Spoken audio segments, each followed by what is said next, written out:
On your radio, online and on the ABC Listen app. This is ABC Illawarra. That is right. And as you have heard, the Reserve Bank has cut interest rates to a new record low. Official rates are now 1/4 of a percentage point, or 0.25%. Also announced today, they're going to buy Australian government bonds as part of its first ever quantitative easing program. I don't think I pronounced that entirely correctly. The RBA is also going to provide 3-year funding facility to provide cheap loans for Australian banks. And as you also may have heard, they have announced a money printing program. This is also for the first time in history here in Australia to prevent a recession because of the coronavirus pandemic. Now, the turmoil has continued on the Australian stock market today. The ASX 200 fell another 3.5%, finished the day at 4,782 points. And to have a look at it all, Martin North, an independent financial advisor based in Thurrool, joins me now. Hello, Martin. Hello there. So, when are we going to start seeing the 231 million% inflation that Zimbabwe got when it started printing its own money?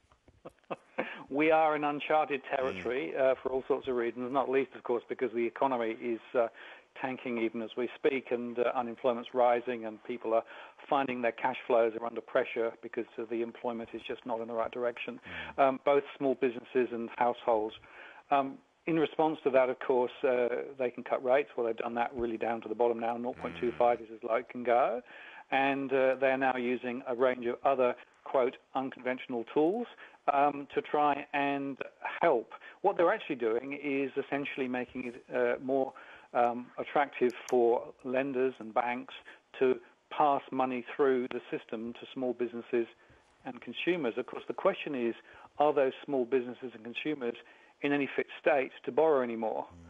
Because the whole thing falls flat on its face if, in fact, they're not. And we have very high levels of debt in the system, and people potentially may find it very unattractive to take even more debt to get out of jail. So that's the problem I've got with it. The governor, the RBA governor, Dr. Philip Lowe, said interest rates will remain low for the foreseeable future. I guess that is to let people know that, you know, it's a safe time to borrow money. But it is quite out of the ordinary. I mean, is it? What is he signalling there? Well, you know, he's basically saying rates are going to stay low for a long, long time, and probably way more than 3 years. It's also worth saying that this is precisely a similar strategy to what's being done in the US and in the UK and in the Eurozone and Japan. So all around the world, we're seeing massive amounts of what we call liquidity. In other words, putting more money in the system to try and keep the financial system stable and to make lenders more able to lend to target customers. That's what it's all about. And by saying it's going to be a very low rate for a long period of time, that is also trying to signal to everybody that don't expect rates to go up. That's also aimed at the bond market as well, which is also part of the puzzle.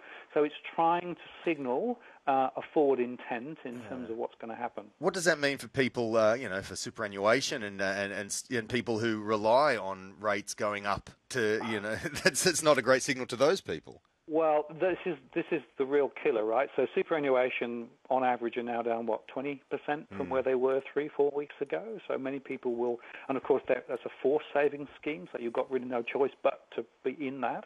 And then there are 3 million households who rely on income from deposits, which are going to get even more, small than the returns that people have. And they always argue that for every $2 on the lending side, it's only $1 on the savings side. But the trouble is that $1 on the savings side, that's actually those 3 million households' main stream of income. So basically that is being eroded even as we speak.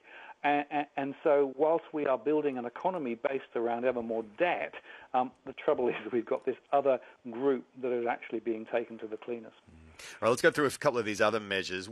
For those of us like myself that don't know, what is quantitative easing and how is the RBA using it here?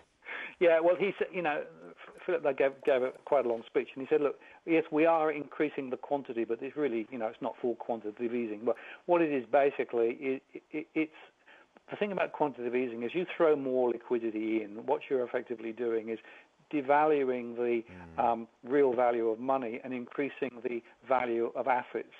So it tends to have an impact in terms of helping to support the stock market and maybe even home prices to an extent, although I think home prices are due for a fall anyway. So that's what it really is. But it's essentially putting more money into the system and some people call it printing money, because what you're doing is creating money out of thin air and basically just putting it into the system. That's what it is. And this could lead to the hyperinflation. Well, that's the risk. Yeah. So the problem is there's two things happen. One is you devalue the exchange rate by doing it, because effectively international investors get twitchy about the state of the economy and therefore want to be remunerated with higher returns, which means that interest rates go up from that perspective for them, and also inflation is imported as the exchange rate drops. So the trouble is you can actually get into an inflationary situation. So despite the very low rates, inflation can start going up. And of course, that's a really bad place to be. So if we stop using cash, which is sort of heading the way because of the coronavirus, sadly we won't see any $1 million notes that we saw in Zimbabwe. But I know we're way off that. What about, so there's a second government stimulus package on its way, either tomorrow or next week. What would you like to see the government focus on? I think that they need to be focusing on putting money directly into the hands of households and small businesses. What this has done so far is to support the banking system and indirectly support households and businesses. I think there needs to be direct support. So in the US, they're talking about $1,000 checks. Exactly right. And the reason for that is because this is an immediate crisis for many people. Suddenly they're not getting income